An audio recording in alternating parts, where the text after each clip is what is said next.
Hello everyone, and thanks for joining us here at our channel, the Xanadu Chronicles. My name is Frank, and today I'm going to show you how to style a vignette 3 ways. I'm going to start off with a minimalist approach and work up to a maximalist approach, which is what I prefer in my home.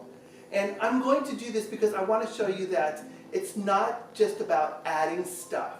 It's about visual balance. And as I do more of these little tutorials or little snippets for you, I'm going to bring up more design terms that I want you to be aware of so that you can do for your home what I've done for mine and make it the best it can be. So I hope you enjoy this. Let me know.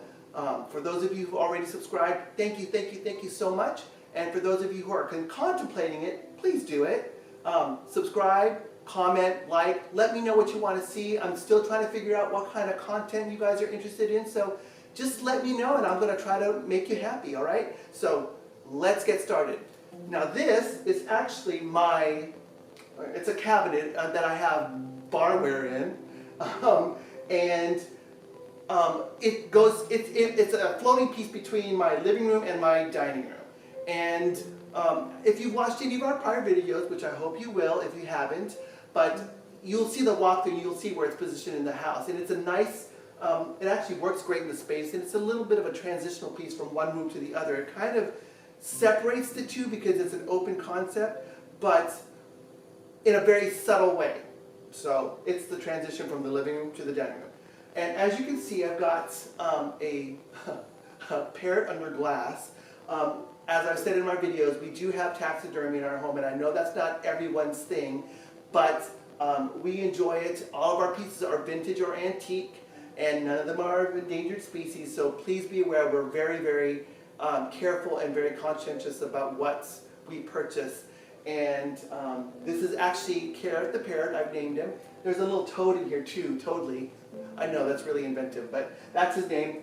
And he's a Victorian bird from that period, and as you can see, he's beautiful. So in the minimalist approach, I want to point out a couple of things here. Because of how we have this vignette worked up, we've got a plant on a marble column, we've got this big black piece, cabinet, and then we've got Carrot the Parrot, this painting, and this is a newspaper journal. It's a collection of a year's worth of journals or newspaper articles from 1958. And so, as you can see, as simple as it may be, I'm using that as my platform with Carrot the Parrot as the main feature. And in the composition of it all, I want you to notice the visual balance. That, to me, is a huge deal whenever I work on any room, for any client, for myself, whatever. Whether it be styling a shelf, or styling a whole kind of composition of furniture pieces along with what's on the furniture, a coffee table, etc. Whatever it might be, visual balance for me is huge. And all that means is when you look at something, everybody has an innate feeling of, weight when you look at something, really. When you stare at a vignette, if it looks like it's tilting one way or the other, then obviously the visual weight, or if it looks like it's heavier on one side than the other, obviously the visual weight is greater. God, I can't talk. It's greater on that side than the other. And so my goal, whenever I'm composing anything, is to try to make it look as balanced as possible. So I do a lot of things decoratively in a very asymmetric way. So meaning I don't do exactly the same thing on one side as I do on the other. I like asymmetry because it adds movement, it adds interest, and I just think it's a little bit more dynamic. But there is definitely a place for symmetry, and we'll talk about that later on when I do a symmetry seminar. So this is my minimalist approach. Now I'm going to add a couple of things here that I have off to the side and show you kind of a mid-range, not maximalist, not minimalist, but something that works for, I guess, most people's taste transitionally. So let me grab a couple pieces and I'll put them up there, and you let me know what you think in the comments. So, first of all, as you can see on this side here where the plant is empty space. And it's fine to have empty space. There's nothing wrong with having nothing there, because it really does add to the composition, and it lets your eye go from here to here, because these are where the two main points of color are, right? The biggest statements, here and here with the plant. So now I'm going to add something to this side that doesn't necessarily add any more weight, but it does add to the composition. And then I'm going to add something over here in this area, this empty space, to again fill it in, add a little bit more interest, but without compromising the visual balance. Okay? So I collect these wine jugs. I love the bamboo, or I think it's bamboo. What is that?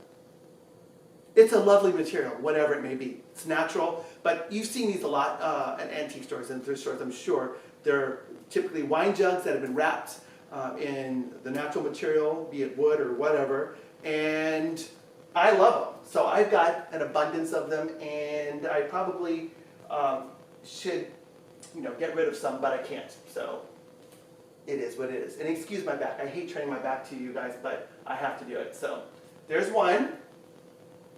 Here's another one with an adorable stopper. Look at that stopper. He's so cute. I actually bought it because, it's a beautiful bottle, but this stopper sold it for me. So, and I found him at Goodwill. Ha! Goodwill. Now, notice when I do this, I play around with things, because you have to you have to step back and forth to kind of look and see how things are shaping up. And I typically I like to see the handle, because it's a lot of work, right? So I don't want it to be hidden, but I also like this little thingy-mabob. I guess it was a label at one point. But I like that too, so I want that to be seen.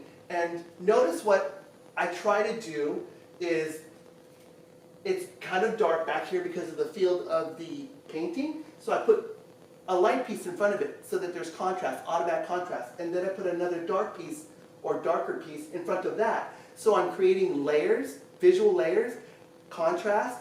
I'm letting you see the details of this darker piece because it's up against the lighter piece, and so on. So think about those things when you're trying to compose a shelf or a vignette.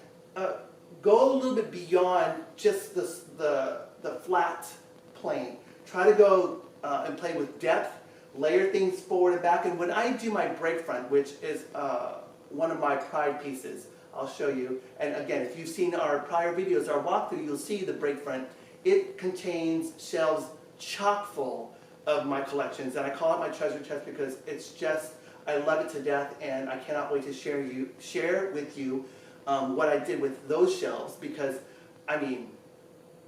there is not 1 centimeter of available space on any shelf left to put anything, because I stuff it that much, and I just love the way it looks. And I don't know how many times you have to look at it to see everything, but you can look at it and see something new every single time. I just love it. And that's what I try to do, even in these smaller vignettes. I want people to notice, oh, there's a freaking beaded necklace in there that looks like, green, like jewels at the bottom of this. And you wouldn't know that, and you can't see it from there, but as you get closer, you see the toad, you see those things, you see the moss underneath, because I'm trying to create a play with texture and color and pattern and sheen and all that kind of wonderful, great stuff that makes a vignette beautiful. So, sorry to ramble, but I just can't get over that. I just love it. And then finally, I have here just a magnifying glass that actually works. And I will put that here. Fluff this little sucker up. I'll put that here. I'll move this back a little bit because I want there to be a little bit more. I don't want everything to be lined up perfectly. I like to break the lines. So put that there. So again, if a person wants to, they can pick it up and look at the painting a little bit better, because, the painting, or what is that? It's not a painting, actually. It is a pen drawing that has been hand colored. So beautiful. And I'll put that there. So this is my mid-level transitional vignette. That's what I would do. And I think it looks good. Let me see. Let me step back. Bring this up a little bit more forward. There we go. And again, it's about playing and shifting and moving things around a little bit just so that it catches your eye in just the right way, just the way you want it to, right? So, and Carrot the Parrot under glass is in a brass rattan-esque tray. It's brass, but it looks like rattan, you know, bamboo or whatever. So now I'm going to add just a few more things here to make the Maximalist vignette that I like, and this is how it typically is all the time here for us, okay? So I'm going to do a couple things here. I'm just going to move this over because I need to move this forward, because now I'm going to grab this sucker, which is, let me show you first. It's a milk glass vase, and I just put in it, I have a collection of spheres. I was going to say the other word, but I didn't want to say it because it sounds naughty. So spheres, I have spheres. And I have them in all different kinds of materials. I've got some shell, I've got glass, of course. This is a old or a vintage fisherman's float, so it's all glass, hand blown, it's beautiful. Again, I'll show you in my shelves, I've got a whole bunch of spheres. But I'm going to put that back here.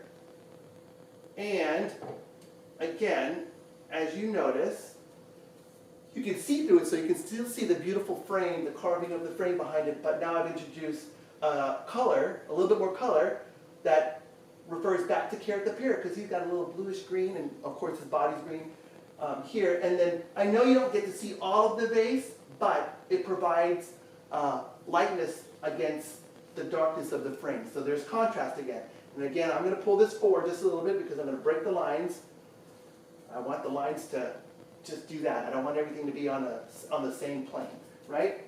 Now, I told you I got a lot of these suckers. So I'm going to do this. I'm going to move this puppy over, move that puppy over, and I'm going to add one more.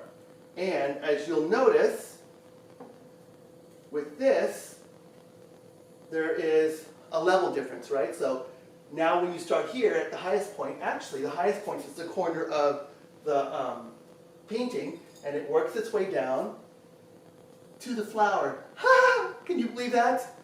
So, or not flower, the plant. And that's purposeful because, again, I like an asymmetrical kind of feel, even though it's balanced. I like things to have movement to them, and the best way to do that is with asymmetry. So I'm going to, like I said, I'm going to finagle here. All right, so that we can see everything.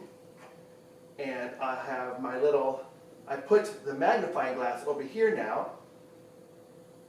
And I'm going to move this back just a little bit. And again, it's just micro adjustments, right? I like things to be, especially with a maximalist kind of aesthetic, you got to cram stuff in there. It's not going to work if you aren't willing to make things touch and kiss and, you know, live a little closer to one another. And I want you to notice, again, this is just me and my little OCD, but it's all about the details. Whenever you do any kind of design work, the little things do count. So please be aware that there is a little bit of a craziness that goes along with it, but it's a good thing. It's a lovely thing to do.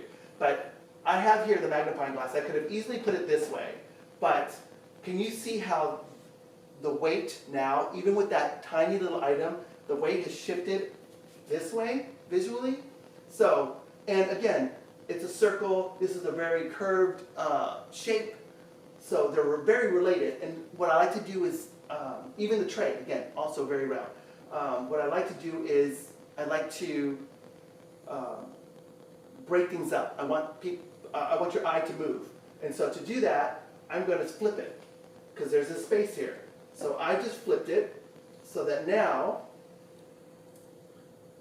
that space that was empty has something of visual interest there. So you can keep looking and there's nothing that looks like it's too heavy on one side or the other. Again, when you look at the whole composition and as you step back and you see the cabinet and the marble pillar along with the terracotta pot and the flower, the whole composition comes together and has visual balance. And so that is it. I think it looks pretty dang good. Hey!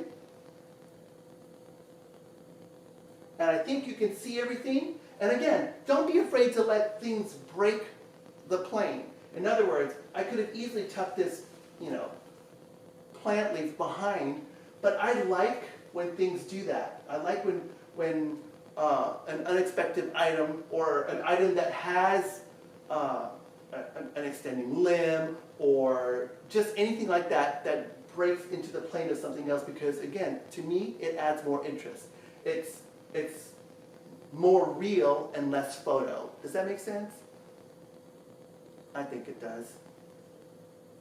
Okay, me likey, I'm done. That is your lesson for today. I hope you really enjoyed it. And like I said, let me know what you think. Please subscribe, please comment, please like, and let your friends know. And I'll keep doing these things as long as you guys are telling me that you like them. So have a great day. I will see you next week with another video. Yeah, bye.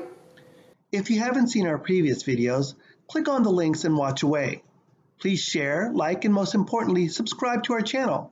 We'll do our best to keep you entertained and coming back for more. Bye for now.